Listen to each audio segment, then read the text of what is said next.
Good morning, everyone. We appreciate everybody tuning in this morning and appreciate you being part of our live feed.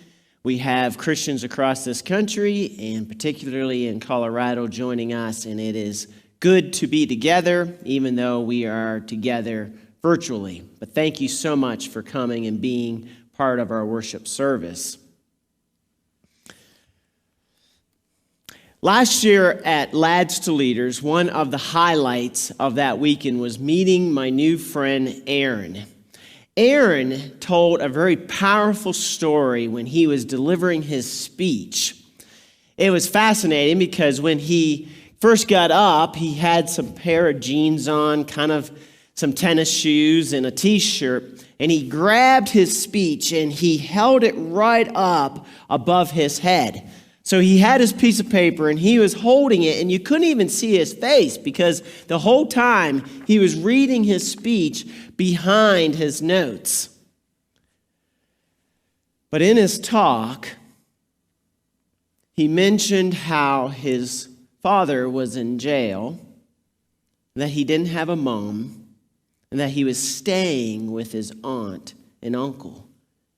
And he was delivering a message about how God was providing for him through his aunt and uncle, and how they were willing to take him in and be his parents. I heard that and I was touched. I was just really quite emotional thinking about his story, and I thought that was so powerful that when we had the opportunity to invite various young men to deliver their talks on Sunday morning, I asked Aaron to give his speech again. What was amazing, though, was that next morning he walks in and this is what he's wearing. He's wearing a new suit, a new tie, and new shoes. And I talked to his parents, his aunt and uncle, and they said that he wanted to go out into the store, that he wanted to wear his suit and tie, because he was so thankful to have the opportunity to deliver his sermon in worship. And it was such a big deal to him. I just love that. I love that. And this young man was just somebody I wanted to pour myself into, somebody to invest in, somebody to cheer for, because he was an overcomer. At Castle Rock, we had a lot of kids and Lads to Leaders who did a phenomenal job, and I was so proud of them. I'm so proud of our young people in this church. But a lot of our young people come from great homes, have so much opportunity, so much privilege. And I don't know what it is, but I just want to cheer for the people that nobody cheers for. The kids in our schools that aren't the sports stars, who aren't the most gifted ones in academics, who aren't the debate speech skilled warriors. I want to cheer for the people that nobody cheers for, the people that nobody really pays attention to, the people who are overlooked and underappreciated. I love just seeing the underdog story when it comes to kids and seeing how they overcome their circumstances and rise above it and just accomplish great things. And so when Aaron told his story, I was just so emotionally touched because I sat back and thought, think about this young man.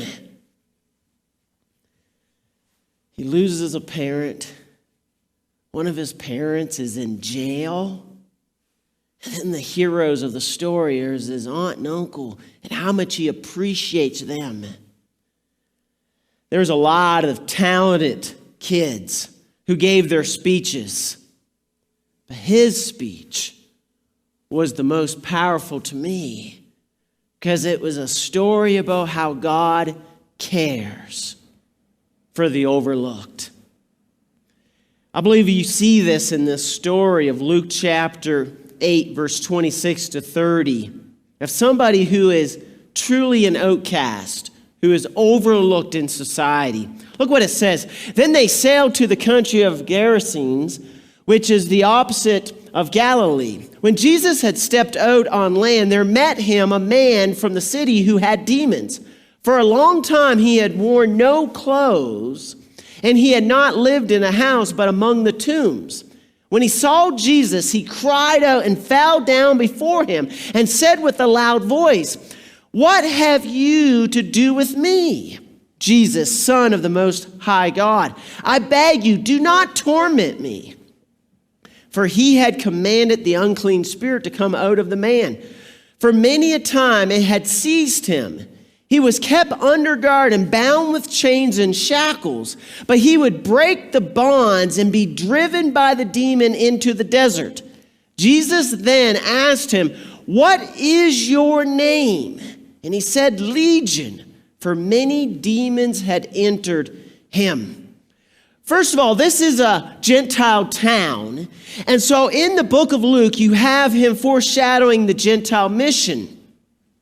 But this is more than just a Gentile.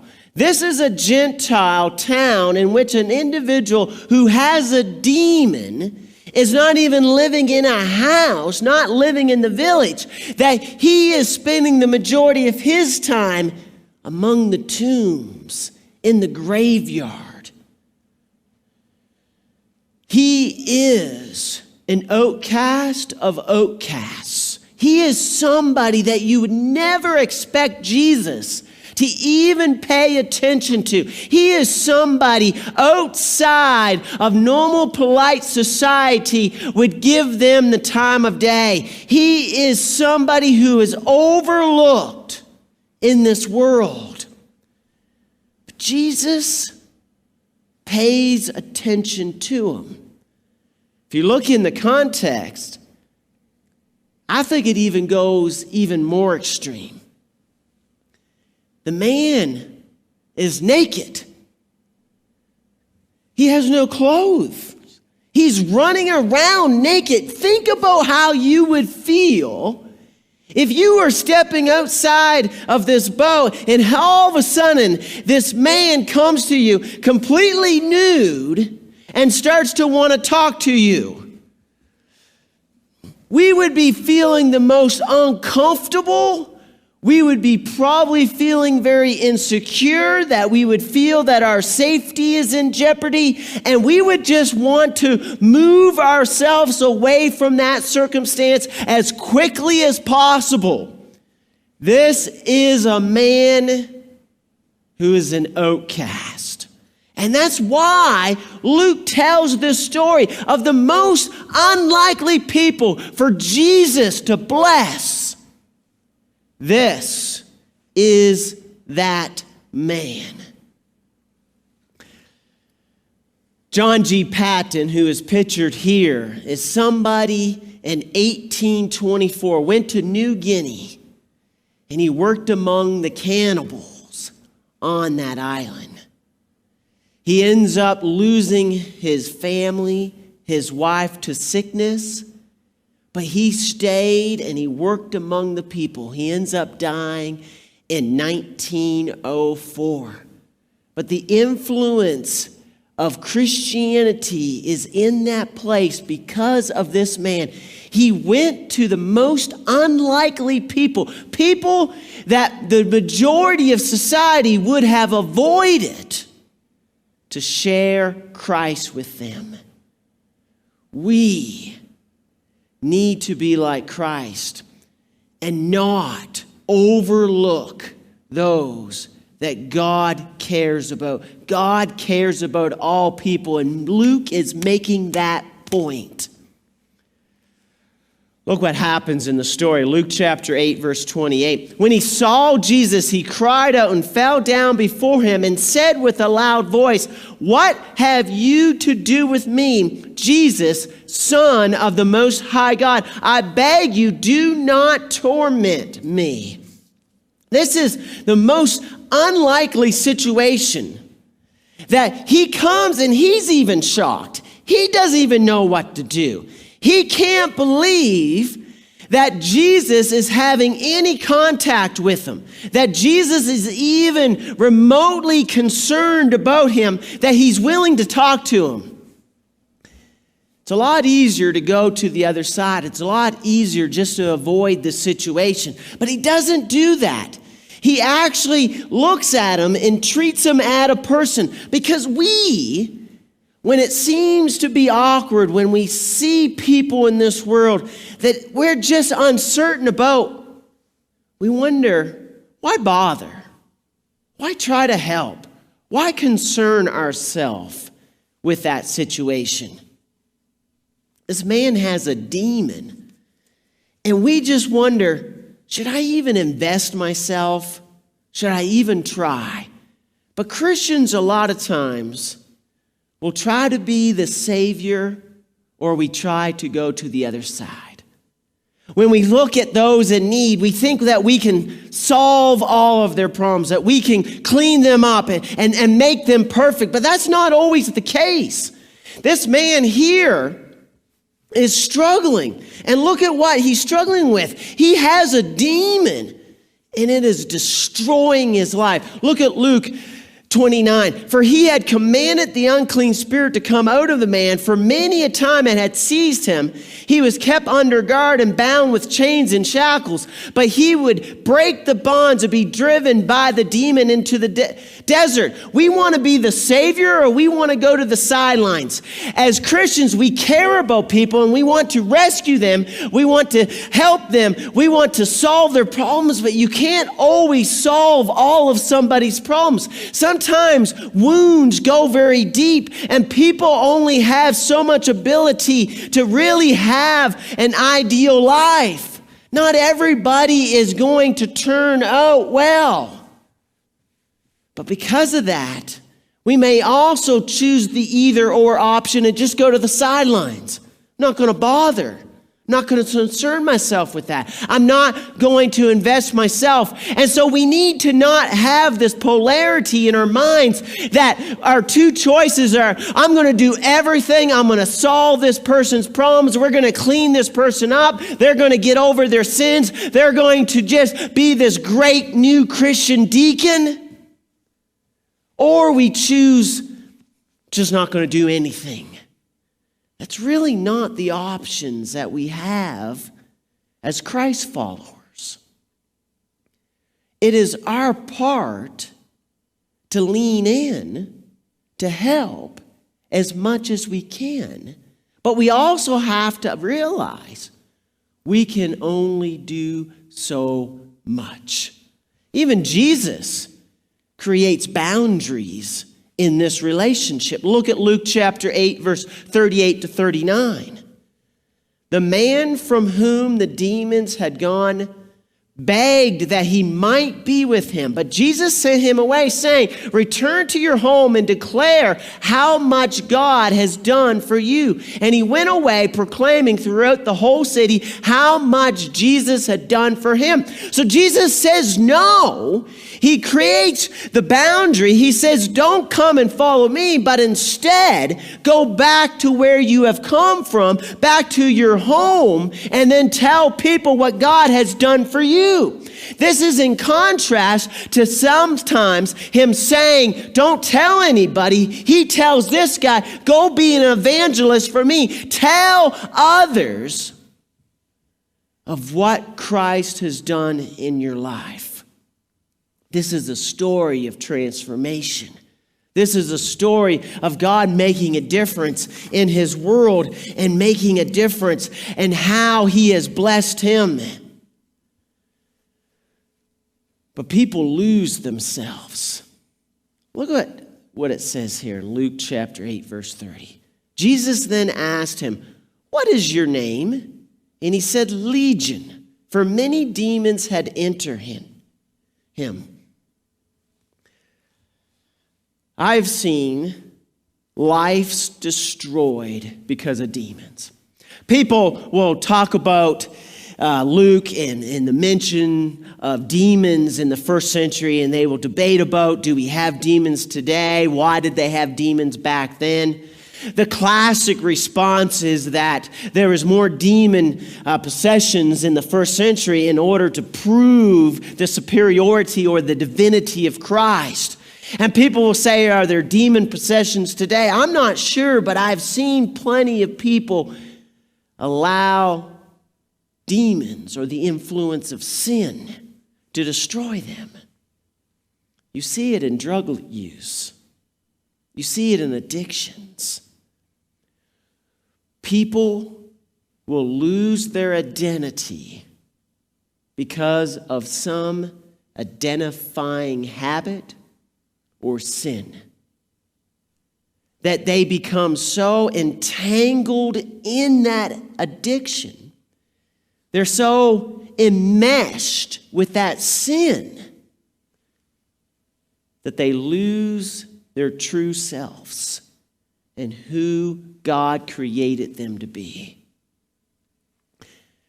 This man here has lost his name, has lost the name that has been given to him, and now he goes by Legion. The demons define him now. Think about how many people you have seen fall prey to drug use, that their identity of who they are has been lost to that addiction. Or whatever sin allows somebody to be lost because that addiction, that sin, has overtaken them to such an extreme level that they're no longer who they were created to be. They have become that sin. This man was made to be found by God, to be cleaned and cleansed by God, because God didn't want him to be defined by Legion. He wanted to be defined by being a child of God. I love stories of overcomers. And in this picture is quite a few years old. It probably comes from about 2004, maybe 2005. And some of you may recognize somebody in this picture. You may recognize me, but that we also have another member of this congregation that met me in 2004 and 2005, and they are now a member of our congregation. In fact, his wife just lost her father this week, and we are praying for her, and our hearts go out to her. But do you know who it is? Can you pick out who is part of this congregation? Let me give you a little hint. He's in the back, and he has a sweater vest on. A sweater vest. This is down in Pearlington, Mississippi. As south as you can get to the Gulf of Mexico.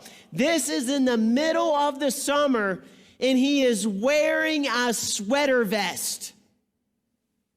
It is Timothy Leslie, his wife, Rachel. And they are a part of our congregation today. But this is not a story about him. This is a story about the young man who's wearing the orange shirt, Jeffrey, who has his arm around Timothy.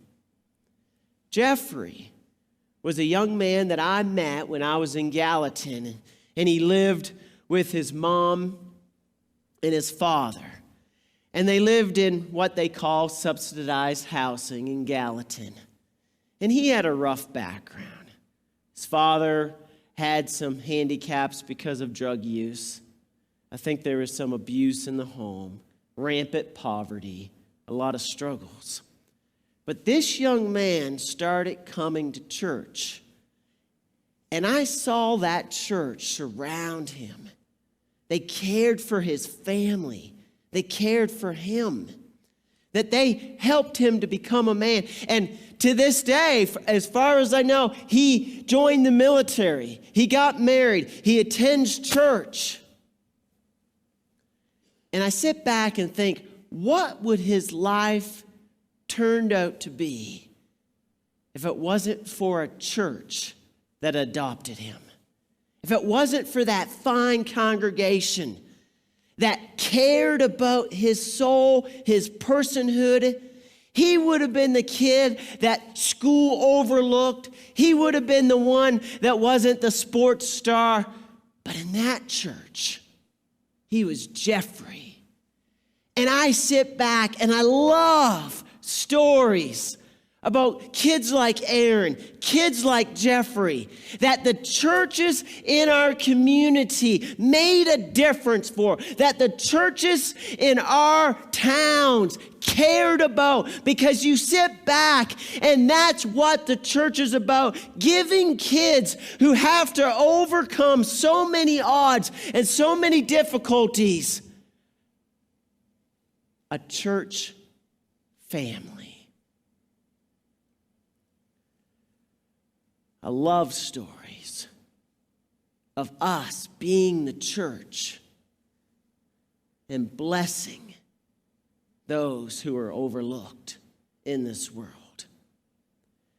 Maybe the invitation is this: who are you investing in that may be overlooked, that may not be receiving all the praise? Let's be and unite as a church family and care for those people.